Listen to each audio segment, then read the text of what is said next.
আমার সকল প্রিয় ছাত্রছাত্রীকে জানাই আমার চ্যানেলের তরফ থেকে স্বাগতম। স্টুডেন্ট দেখো, আজকে আলোচনা করব যারা রয়েছে নর্থ বেঙ্গল ইউনিভার্সিটির আন্ডারে এবং third semester student, fourth semester. ঠিক আছে, তো এই ফোর্থ সেমিস্টার থেকে তোমাদের যে বিষয়গুলি পড়তে হচ্ছে সবটা আলোচনা করছি, সিলেবাসটা আমি। তো যাদের রয়েছে মেজর বেঙ্গলি, তোমাদের পেপার 8-এর যে সিলেবাসটা রয়েছে সেটা সম্পূর্ণ আজকে আমি আলোচনা করব, খুব সহজভাবে তোমরা বুঝতে পারবে। তো দেখো স্টুডেন্ট, তোমরা একটু ধৈর্য সহকারে দেখো। চ্যানেলে নতুন হয়ে থাকলে চ্যানেলটি সাবস্ক্রাইব করো, পাশে থাকা বেল আইকন অল প্রেস করে দাও। ঠিক আছে, চলো আলোচনা করছি। দেখো, মেজর কোর্স 8 তোমাদের ফোর্থ সেমিস্টারে 3টে পেপার পড়তে হচ্ছে বেঙ্গলি মেজরের, যেমন পেপার 6, পেপার 7, পেপার 8। আমার কিন্তু মেজর বেঙ্গলি 3টে পেপারই কিন্তু আলোচনা করা হয়ে গেল। এবার আমি ক্লাস নিয়ে আসবো। দেখো, শিরোনাম কি বলছে? 19 ও 20 শতকের বাংলা যে কবিতা রয়েছে সেই কবিতা আমরা পড়ব, 19 এবং 20 শতকের। ঠিক আছে, মধুসূদন দত্তের আমরা বীরাঙ্গনা কাব্য পড়ব। ঠিক আছে, বীরাঙ্গনা কাব্য থেকে আমাদের দুষ্মন্তের প্রতি শকুন্তলা, সোমের প্রতি তারা, দশরথের প্রতি কেকয়ী এবং লক্ষণের প্রতি সুপর্ণখা পড়ব।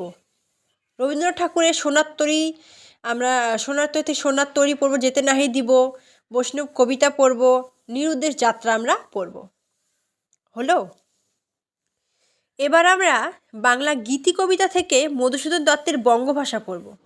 মধুসূদন দত্তের বঙ্গভাষা, কামিনী রায়ের সুখ পড়ব, কামিনী রায়ের সুখ। এবার আরও কিছু কবিতা আমাদের এখানে পড়তে হবে, সেগুলো আমি আলোচনার পূর্বে তোমাদের বলবো। দেখো, তোমাদের ইতিমধ্যে থার্ড সেমিস্টারে এক্সাম শেষ হওয়ার সাথে সাথে তোমরা কিন্তু ফোর্থ সেমিস্টারের স্টুডেন্ট হয়ে গেছো। তো তোমাদেরকে কিন্তু সকলকে খুব ভালো করে এবার পড়তে হবে। থার্ড সেমিস্টারে যারা ভালোভাবে লিখতে পারোনি বা ঠিকমতো পড়োনি তাদেরকে বলবো একটু ভালো করে পড়ো, দেখবে রেজাল্ট খুব ভালো হবে, এবং যখন রেজাল্ট ভালো হবে তখন তোমার চাইতে খুশি কেউ হবে না। ঠিক আছে, তো নিজের জন্য পড়াটা হলো, নিজের জন্য তোমাকে নিজের জন্য কিন্তু পড়াটা করতেই হবে। ঠিক আছে, তো আমি বলবো একটু ভালো করে পড়ো। যদি প্রথম থেকেই অল্প করে পড়ো, প্রত্যেক দিন যদি 1 ঘন্টা করেও পড়ো 24 ঘন্টার মধ্যে, তবুও কিন্তু খুব সুন্দর একটি নাম্বার ক্যারি করতে পারবে। 1 ঘন্টা কি তুমি তোমার নিজের জন্য বের করতে পারবে না? অবশ্যই পারবে। তো এবার আমরা আরও কবিতা, যেমন সত্যেন্দ্রনাথ দত্তের চম্পা পড়ব, যতীন্দ্রমোহন বাগচির অন্ধ বধূ পড়ব যতীন্দ্রনাথ সেনগুপ্তের মানুষ, মোহিতলাল মজুমদারের অঘোরপন্থী পড়ব, নজরুল ইসলামের বিদ্রোহী কবিতা, খুব সুন্দর একটি কবিতা, প্রত্যেকটা কবিতা খুব সুন্দর, জীবনানন্দ দাশের বনলতা সেন। ঠিক আছে, তো এটা হলো আমাদের পেপার 8-এ কিন্তু সম্পূর্ণ সিলেবাস, যেটা আমি আলোচনা করে দিয়েছি। তো তোমরা কি করবে, খাতা তৈরি করো।